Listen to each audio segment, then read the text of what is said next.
Gold, trusted gold buyers. మీరు తాకట్టు పెట్టిన బంగారాన్ని విడిపించి ఈ రోజు ఉన్న మార్కెట్ ధరకు కొనబడను.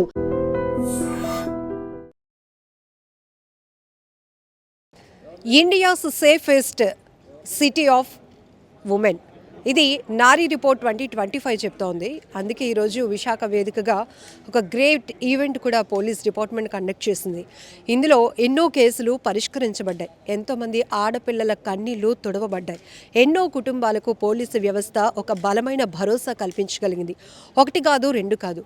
ఎందుకంటే 4 ఏళ్ల పసికందును కూడా తెలియలేనటువంటి నిర్మానుష్య ప్రాంతానికి తీసుకెళ్లి అఘాయిత్యానికి పాల్పడిన దుర్మార్గులకు అంతే వేగంగా పోలీసు వ్యవస్థ ఆధారాలతో సహా కేసును ఛేదించి పోక్సో యాక్ట్లో వాడికి బలమైన శిక్ష విధించినటువంటి కేసులు ఒకటి కాదు, రెండు కాదు, ఎన్నో వేలు కేసులు పరిష్కరించబడినటువంటి క్రమంలోనే ఈరోజు ఒక తండ్రి కూడా మనతో పాటు ఉన్నారు మాట్లాడడానికి.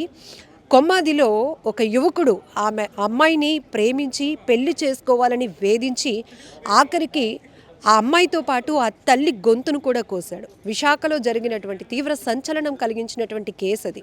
అయితే ఆ కేసులో ఒక పోలీస్ ఆఫీసర్ ఇమీడియట్గా అక్కడికి చేరుకొని తీవ్రంగా రక్తస్రావంలో ఉన్నటువంటి ఆ యువతిని నేరుగా 2 వీలర్ పైనే, పోలీస్ వెహికల్లో 2 వీలర్ పైనే నేరుగా హాస్పిటల్కి తీసుకువెళ్ళి ఆ టైమింగ్ రెస్పాండింగ్ అనేది ఉండటం వల్ల ఈరోజు అమ్మాయి ప్రాణాలతో బయటపడింది. అందుకు కృతజ్ఞత చెప్పుకోవడానికి ఈ తండ్రి ఈరోజు ఈ వేదికలో తన మాటలు పంచుకున్నారు.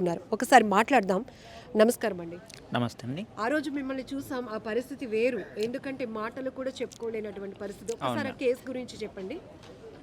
పోలీసు వారు వెంటనే స్పందించి ఆయనకి జైల్లో వేశారు. వెంటనే నా కుమార్తెను కూడా కాపాడారు. అదే పోలీసు వారు స్పందించకపోతే ఈరోజు నా కుమార్తె ప్రాణాలతో ఉండకపోను. ఆ రోజు కేసు, ఆ రోజు ఏం జరిగింది, ఎప్పుడు, అంతా వివరించండి. ఏప్రిల్ 2న ఆయన ఇంటికి వచ్చారు. ఇంటికి వచ్చి నా కుమార్తెతో డిస్కషన్ చేశారు. ఇది చేసేలోపు ఆయనకి ఏ కోపం వచ్చిందేమో కత్తి తీసి నా కుమార్తెకి గొంతు కోసేసాడు. గొంతు కోసిన వెంటనే వాళ్ళ అమ్మగారు వెళ్ళి తెలియని చూస్తున్నారు, ఊరుకోరు కదా, వెళ్ళి అడ్డుకున్నారు. అడ్డుకునేలోపు తల్లికి కూడా గొంతు కోసి చంపేశాడు. స్పాట్లో తను చనిపోయింది. పాప కొన ఊపిరితో ఉన్నది. అంతలో పోలీసు వారు వచ్చి వేగంగా స్పందించి నా కుమార్తె కొన ఊపిరితో ఉండడం చూసి బైక్ మీద, అంబులెన్స్ అయితే లేట్ అయిపోతుంది, బైక్ మీద తీసుకొని హాస్పిటల్ దగ్గర గాయత్రి హాస్పిటల్లో అక్కడ తీసుకెళ్ళి ట్రీట్మెంట్ ఇప్పించారు. అంతలో సిపి గారు కూడా స్పందించి దగ్గరకు వచ్చి మెరుగైన వైద్యం కోసం మెడికవర్ హాస్పిటల్ తీసుకువెళ్ళి అక్కడ రమారమ 2 నెలల వరకు సర్జరీ చేసి 2 నెలల వరకు హాస్పిటల్లో పోలీసు వాళ్ళు అందరూ రాత్రి పగలు కష్టపడి ఉన్నారు. నా కూతురు దగ్గర, కుమార్ దగ్గర ఉండి రాత్రి పగలు కష్టపడి శ్రమించి నిద్ర లేకుండా ఉండి నా కుమార్తెకి సర్జరీ అయినంత వరకు ఉండి రక్షణ ఇచ్చారు. ఆ వ్యక్తికి ఎలాంటి శిక్ష పడింది? ఆ వ్యక్తి ప్రజెంట్ అయితే జైల్లో ఉన్నారు. ఇంకా కోర్టు వరకు ఇంకా నాకు పిలుపు లేదు. ఇంకా త్వరలో వేగవంతం చేయాలని నేను కోరుకుంటున్నాను. అప్పుడు తీవ్ర సంచలనం కలిగించినటువంటి ఒక కేసు విశాఖలో మీకు సంబంధించింది. మీ పాపని అతను ప్రేమించాడు, ఒకే ఊరుకు చెందినటువంటి వ్యక్తి అని కూడా విన్నాం కదా. ఒకే ఊరు కాదండి, మా మరదలు వాళ్ళ ఊరు అండి. మా పక్కన మా చిన్న మరదలు వాళ్ళ ఊరు. వాళ్ళ ఊరు వెళ్ళేటప్పుడు ఇలాగా దగ్గర అయ్యాడు, అంటే పరిచయం చేసుకుని అలాగా ప్రేమ గురించి నేను ప్రేమిస్తున్నాను టైం అడిగాం. 1 ఇయర్ టైం ఇవ్వండి, 1 ఇయర్ టైం అంటే ఈ లోపు నువ్వు సెటిల్ అవ్వాలి, ఏదో ఒకటి సెటిల్ అయితే నేను అప్పుడు వచ్చిన తర్వాత నేను పెళ్లి చేస్తాను అని చెప్పాను. చెప్పిన తర్వాత వాళ్ళ అమ్మ అలా అని వెళ్ళిపోయారు. వెళ్ళిపోయిన తర్వాత ఈ లోపు ఏం జరిగిందో ఏమనుకుంటో తెలియదు. మేము లేని టైంలో ఏప్రిల్ 2 వచ్చి ఈ దారుణానికి పసిగట్టాడు. అదే ఇప్పుడు పాప అయితే ప్రజెంట్ ఇమ్మీడియట్గా రెస్పాండ్ అవ్వకపోతే మాత్రం ఈరోజు నా కుమార్తె కూడా మరణించి ఉండేది. ఇద్దరు బలయ్యేవారు. అది పోలీసు వారు ఇమీడియట్గా స్పందించి నా కుమార్తెను కాపాడినందుకు మరోసారి కృతజ్ఞతలు, ధన్యవాదాలు తెలుపుకుంటున్నాను. అది మరి నా కూతురికి వేగంగా మాట్లాడేటట్లు ఇంకో సర్జరీ చేయాలని నేను కోరుకుంటున్నాను. ఇచ్చారు, హామీ ఇచ్చారు. అదే ధన్యవాదాలు తెలుపుకుంటున్నాను. ఇది ఒకే కేసు ఇది, కానీ ఒక కేసులో ఎంత ట్విస్ట్లు ఉన్నాయో చూసారు కదా. ఒకవైపు తన భార్య, మరొక వైపు కూతురు కండిషన్. ఆ రోజు ఈయన్ని చూసినప్పుడు మాకే కాళ్ళు చేతులు వణికిపోయాయి. ఎందుకంటే తీవ్రమైన బాధ ప్రతి ఒక్కరిని. ఒకవైపు భార్య వైపు చూడాలా, కూతురు వైపుని చూడాలా, కూతుర్ని రక్షించుకోవాలా, ఒక నిస్సహాయ స్థితిలో ఉండిపోయినటువంటి ఒక తండ్రికి సంబంధించినటువంటి అంశం ఇది. ఇలాంటి ఎన్నో కేసులను పరిష్కరించడం వల్ల ఈరోజు నారీ రిపోర్టు 2025 డిక్లేర్ చేసింది విశాఖపట్నాన్ని ఇండియాలోనే.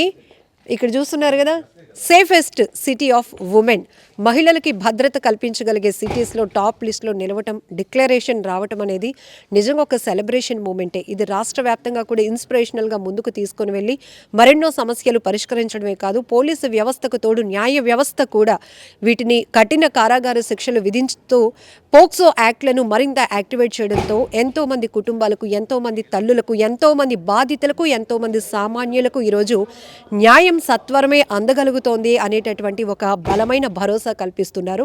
సో విశాఖ నగర పోలీస్ కమిషనర్ గారు కూడా అనునిత్యం సామాన్య ప్రజలకు అందుబాటులో ఉంటూ ఆయన ఒక నెంబర్ కూడా ప్రతి ఒక్కరికి ఎక్కడికి వెళ్ళినా విరివిగా ఆ నెంబర్ను మీరు ప్రతి ఒక్కరు కూడా సేవ్ చేసుకోండి. మీకు ఎలాంటి చిన్న కష్టం వచ్చినా, పెద్ద కష్టం వచ్చినా మీరు కాల్ చేసిన సెకండ్ రింగ్లోనే నేను అటెంప్ట్ చేస్తాను, మీకు రిప్లై ఇస్తాను, మీకు పరిష్కారం కూడా చూపిస్తాను అని ఆయన బాధ్యతలు చేపట్టిన తర్వాత ఏదైతే మాట ఇచ్చారో అది కంటిన్యూస్లీ దానికి ఆ మాటను నిలబెట్టుకోవడానికి ఆయన కమిట్మెంట్గా పనిచేస్తూ ఈరోజు ఈ ప్రైడ్ అచీవ్మెంట్ అని చెప్పచ్చు. సో అందుకోసమని ఎన్నో కేసులు పరిష్కరించబడినటువంటి కేసుల ఫ్యామిలీస్ని మళ్ళీ ఇక్కడికి తీసుకొచ్చి వారు ఏమి ఫేస్ చేశారు, ఇప్పుడు వారికి జరిగినటువంటి న్యాయం ఏంటి అనేది కూడా ఇక్కడ ఫీడ్బ్యాక్ ఇప్పించడం జరిగింది. అడ్వకేట్ అండ్ సోషల్ యాక్టివిటీస్ట్ భాగ్యరేఖ గారు కుప్పిలి మనతో పాటు ఉన్నారు.